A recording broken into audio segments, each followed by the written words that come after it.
Good morning all of you. आज के इस सेशन में एल्डिहाइड कीटोन कार्बोक्सिलिक अम्ल के 6 पार्ट की चर्चा करेंगे।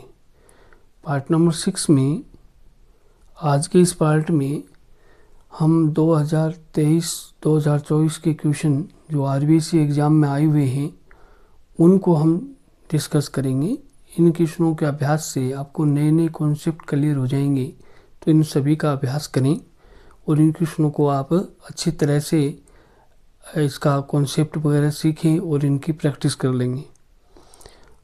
तो देखें आज का पहला क्वेश्चन, का जलीय विलयन फैलिंग विलयन ए कहलाता है। तो फैलिंग विलयन में दो प्रकार के सॉल्यूशन होते हैं, फैलिंग विलयन ए और फैलिंग विलयन बी। तो फैलिंग विलयन ए क्या होता है? कॉपर सल्फेट का जलीय विलयन। तो ये कॉपर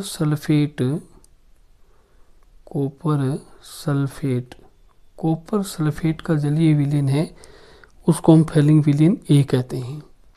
तो ये यहाँ पर कॉपर सल्फेट का जलीय विलयन होगा। नेक्स्ट क्वेश्चन में देखो,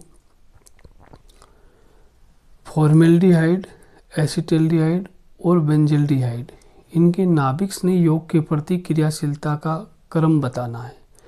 तो सबसे ज़्यादा क्रियाशीलता रखता है फॉर्मेल्डिहाइड। तो सबसे ज़्यादा यहाँ पर क्रियाशीलता होती है फॉर्मेल्डिहाइड की। तो फॉर्मेल्डिहाइड है वो सबसे ज़्यादा क्रियाशील है, उससे कम क्रियाशील अन्य एल्डिहाइड होते हैं। फिर सबसे कम क्रियाशील है वो यहाँ एरोमेटिक एल्डिहाइड होते हैं। तो यहाँ पर जो सही आंसर आएगा वो अपना कौन सा आ जाएगा? सी आ जाएगा। यानी ये क्रियाशीलता का इनका बढ़ता क्रम है। नाभिक स्नेह योग की विभिन्न एल्डिहाइड की नाभिक स्नेह योग के प्रति क्रियाशीलता का बढ़ता क्रम, ये सी ऑप्शन में सही होगा। अगले क्वेश्चन में देखो, क्रॉस एल्डो संघनन को परिभाषित कीजिए। तो क्रॉस एल्डो संघनन देखो क्या होता है, जब एल्डोल संघनन अभिक्रिया अलग अलग प्रकार के अणुओं में हो, जैसे दो अलग अलग एल्डिहाइड हो गए या एक एल्डिहाइड हो गया एक कीटोन हो गया, तो जब ऐसे दो अलग अलग अणुओं में ये क्रॉस एल्डो संघनन अभिक्रिया होती है तो उसको हम क्रॉस एल्डो संघनन कहते हैं। एग्जाम्पल के रूप में हम देख सकते हैं, जैसे मान लो एक तो यहाँ पर ये फॉर्मेल्डिहाइड है, एक ये फॉर्मेल्डिहाइड हो गया, एक यहाँ पर ये एसिटल्डिहाइड हो गया, इनके बीच में एल्डोल संघनन अभिक्रिया है। तो एल्डोल संघनन अभिक्रिया होगी तो देखो यहाँ क्या बनेगा, तनु NaOH की उपस्थिति में अभिक्रिया है, तनु NaOH की उपस्थिति में अभिक्रिया है। तो यहाँ पर ये जो फॉर्मेल्डिहाइड है इसमें तो अल्फा हाइड्रोजन है ही नहीं, तो ये स्वयं के साथ में एल्डोल संघनन दर्शाएगा नहीं, क्रॉस एल्डोल संघनन में भाग लेगा ये। और यहाँ पर इसके साथ ये अल्फा हाइड्रोजन भी है, तो ये इसके साथ क्रॉस भी दर्शा सकता है और खुद के साथ सरल एल्डोल संघनन भी दर्शाएगा। तो इसका जो उत्पाद बनेगा आगे वो दो प्रकार के यहाँ पर उत्पाद बनने वाले हैं। एक तो इस प्रकार का उत्पाद बनेगा, ये बन गया ऐसे, ये उत्पाद बन गया एक। और दूसरा जो उत्पाद बनने वाला है इसका वो ये बनने वाला है कि ये खुद के साथ, ये जो अणु है ये खुद के साथ एल्डोल संघनन अभिक्रिया प्रदर्शित करे। तो इसका उत्पाद कैसे बनेगा? इसका उत्पाद बनेगा ऐसे, इसको अपने यहाँ से नीचे लिख देते हैं। तो ये इस प्रकार का उत्पाद बनने वाला है, देखो यहाँ लिख देते हैं, देखो ऐसे CH3COH HCH2CHO ऐसे लिख देते हैं। तो ये दो एल्डोल बन गए। अब इनका संघनन करवाना है, तो इसका संघनन हो जाएगा और इसका संघनन हो जाएगा। संघनन का अर्थ है इसको गर्म करेंगे तो जल का अणु निकलेगा, फिर इसको गर्म करेंगे तो जल का अणु निकलेगा। ठीक है, तो इसका जल का अणु कहाँ से निकलेगा? अल्फा और बीटा से निकलने वाला है। इसमें भी अल्फा और बीटा से जल का अणु निकलने वाला है। तो यहाँ से जल का अणु निकालेंगे तो क्या बनाएंगे उत्पाद? देखो CH211CHCHO, और इसका उत्पाद क्या बनेगा? CH3 CH+CHO। तो ये 2 उत्पाद बन जाएंगे। ये तो है क्रॉस एल्डोल संघनन का उत्पाद और ये हो जाएगा सरल एल्डोल संघनन का उत्पाद। अब क्रॉस एल्डोल संघनन की परिभाषा पूछी अपने को, तो क्रॉस एल्डोल संघनन की परिभाषा क्या होगी कि जब एल्डिहाइड अभिक्रिया में, ये एल्डोल संघनन अभिक्रिया में 2 अलग अलग एल्डिहाइड या 2 अलग अलग कीटोन या एक एल्डिहाइड या एक कीटोन के मध्य एल्डोल संघनन अभिक्रिया होती है, यानी इन अणुओं को तनु क्षार की उपस्थिति में अभिक्रिया कराने पर बीटा हाइड्रोक्सी कार्बोनिल यौगिक बनते हैं, बीटा हाइड्रोक्सी एल्डिहाइड या बीटा हाइड्रोक्सी कीटोन बनते हैं, और जिनका आगे संघनन करवाने पर अल्फा बीटा असंतृप्त एल्डिहाइड या अल्फा बीटा असंतृप्त कीटोन प्राप्त होते हैं, और इस अभिक्रिया को हम क्रॉस एल्डोल संघनन अभिक्रिया कहते हैं। नेक्स्ट क्वेश्चन में देखो, इन अम्लों को घटती हुई अम्लीय प्रकृति के क्रम में व्यवस्थित करना है। तो अपने पास अम्ल कौन कौन से हैं? देखो अम्ल एक तो अपने पास है ये फॉर्मिक अम्ल, एक है ये क्लोरो एसिटिक अम्ल, एक है एसिटिक अम्ल और एक है यहाँ पर ये बेंजोइक अम्ल। तो इनमें देखो क्लोरीन वाले में इसमें -I प्रभाव वाला क्लोरीन जुड़ा हुआ है, तो सबसे ज़्यादा अम्लीय गुण इसी का हो जाएगा। ठीक है, तो इसको अगर हम घटते क्रम में व्यवस्थित करेंगे तो घटते क्रम में कैसे लिखा जाएगा? देखो सबसे पहले हम लिखेंगे यहाँ पर ये क्लोरीन वाला, तो ये क्लोरो एसिटिक अम्ल है, ये सबसे पहले लिखेंगे। फिर इसके बाद फॉर्मिक अम्ल आ जाएगा, तो ये फॉर्मिक अम्ल आ गया। इसके बाद आएगा अपना बेंजोइक अम्ल, ये बेंजोइक अम्ल आ गया, और इसके बाद आएगा अपना एसिटिक अम्ल, तो ये यहाँ पर एसिटिक अम्ल आ गया। इस प्रकार से इनको हम घटती हुई अम्लीय सामर्थ्य के क्रम में लिख देंगे। अगले क्वेश्चन में देखो, इस अभिक्रिया की क्रियाविधि के पद लिखने हैं। पहले तो देखो ये अभिक्रिया कैसे है या क्या हो रहा है इसमें। देखो ये पाइबंद है, ये पाइबंद जैसे अपने देखें तो ये पाइबंद इधर जा रहा है, ये पाइबंद इधर गया, ऑक्सीजन की ओर गया, तो ऑक्सीजन की ओर जाने पर इस ऑक्सीजन पर माइनस आएगा, और यहाँ से अगर हम देखेंगे तो यहाँ पर ये साइनाइड आयन है, ये इस पर अटैक कर रहा है। तो देखो इस अभिक्रिया को थोड़ा सा अपने एक्सप्लेन करते हैं। तो सबसे पहले ये कार्बोनिल समूह, और यहाँ से जो HCN है इसका अपने अगर आयनन करवाएं, HCN का आयनन करवाएंगे तो यहाँ से एक तो H+ आएगा, एक अपने पास आएगा साइनाइड आयन Cn- आएगा। अब यहाँ अगर हम कार्बोनिल कार्बन से ये कार्बोनिल यौगिक से इसकी अभिक्रिया करा रहे हैं तो इसको कैसे लिखेंगे?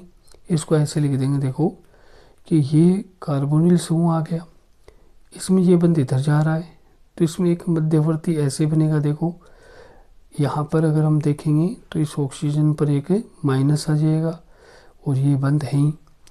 अब देखो जैसे ही ये पाइबंद जो है इधर जा रहा है, अब पाइबंद अपने आप नहीं जाएगा, कोई इसकी आक्रमणकारी आएगा तब जाएगा, तो ये साइनाइड यहाँ पर आ रहा है आक्रमण करने के लिए।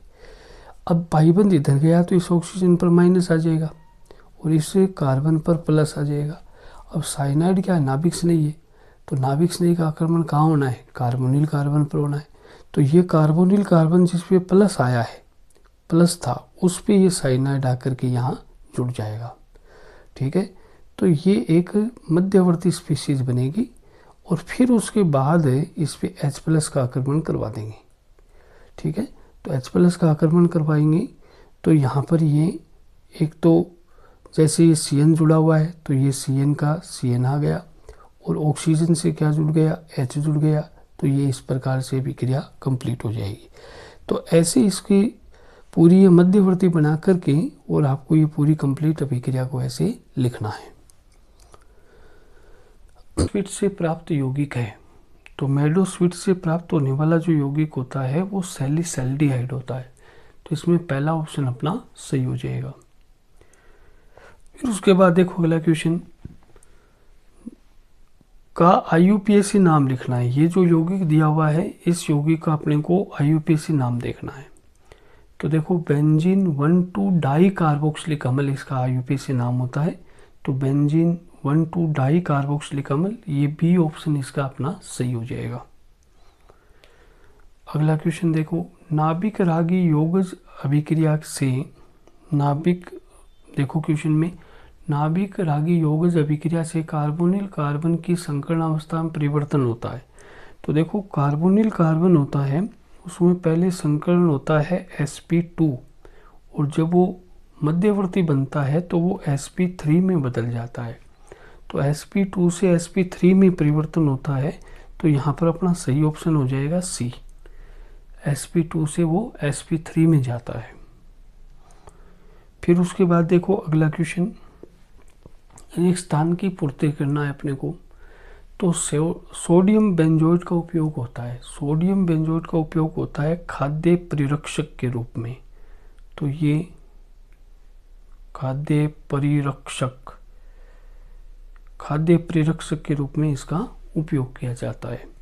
तो ये खाद्य परिरक्षक के रूप में उपयोगी होता है।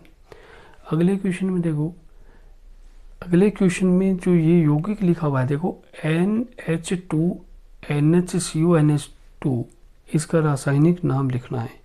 तो इसका रासायनिक नाम होता है सेमी कार्बेजाइड, सेमी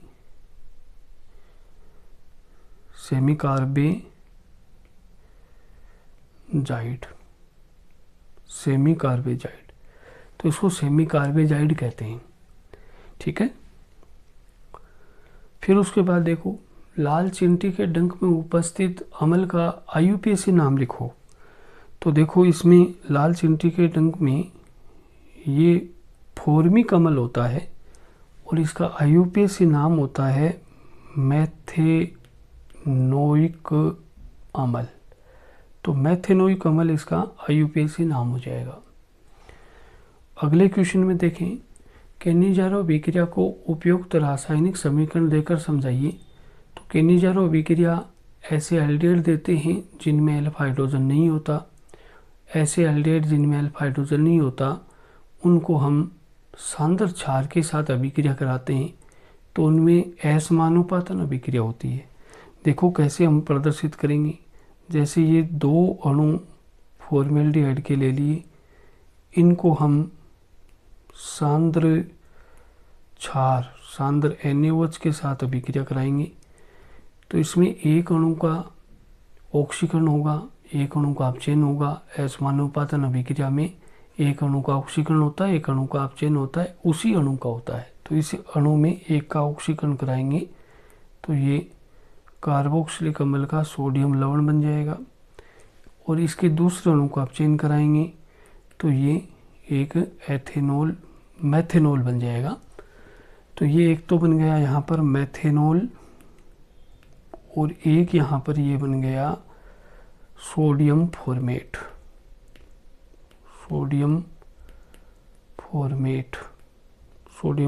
बन गया। तो इस प्रकार से ये असमानुपातन अभिक्रिया हो जाती है। तो ऐसे एल्डिहाइड जिनमें अल्फा हाइड्रोजन नहीं होता, उनको सांद्र क्षार की उपस्थिति में अभिक्रिया कराने पर उनके एक अणु का कार्बोक्सिलिक अम्ल के लवण में ऑक्सीकरण होगा, दूसरे अणु का अल्कोहल में अपचयन होगा। इस अभिक्रिया को असमानुपातन अभिक्रिया कहते हैं, और ये पूरी एक केनिजारो अभिक्रिया का एग्जाम्पल हो जाता है। अगले क्वेश्चन में देखो, इस अभिक्रिया में अपने को A का रासायनिक सूत्र लिखना है। तो देखो ये सोडियम एसीटेट है, ये वाला, इसको सोडा लाइम के साथ गर्म कर रहे हैं। तो A जो बनेगा वो क्या बनेगा, वो देखो A यहाँ पर बनता है CH4, यानी मीथेन प्राप्त होता है अपने को। तो A का सूत्र यहाँ पर क्या हो जाएगा, A का सूत्र हो जाएगा यहाँ पर मीथेन। फिर उसके बाद अगले क्वेश्चन में देखो, सिरके में उपस्थित अम्ल का IUPAC नाम लिखना है। तो सिरके में उपस्थित जो अम्ल है उसका सूत्र होता है CH3COOH, और इसका IUPAC नाम क्या होगा, एथेनोइक अम्ल। ये इसका IUPAC नाम हो जाता है। अगले क्वेश्चन में देखो, रोजेन्वुड अपचेन को उपयुक्त उदाहरण रासायनिक समीकरण देकर समझाइए। तो रोजेन्वुड अपचेन देखो, अम्ल क्लोराइड, जैसे ये एसिटिल क्लोराइड है, इसमें हम देख सकते हैं रोजेन्वुड अपचेन एल्डिहाइड बनाने की एक विधि होती है। तो इस विधि में जैसे ये यहाँ पर हमने एसिटल्डिहाइड बनाना है इससे, तो हम एसिटल्डिहाइड इससे कैसे बनाएंगे, अम्ल क्लोराइड लेंगे, सॉरी ये अम्ल क्लोराइड नहीं है, अम्ल क्लोराइड लिया जाएगा इसमें, एसिटल्डिहाइड तो हमने ले रखा था पहले, अम्ल क्लोराइड लेंगे।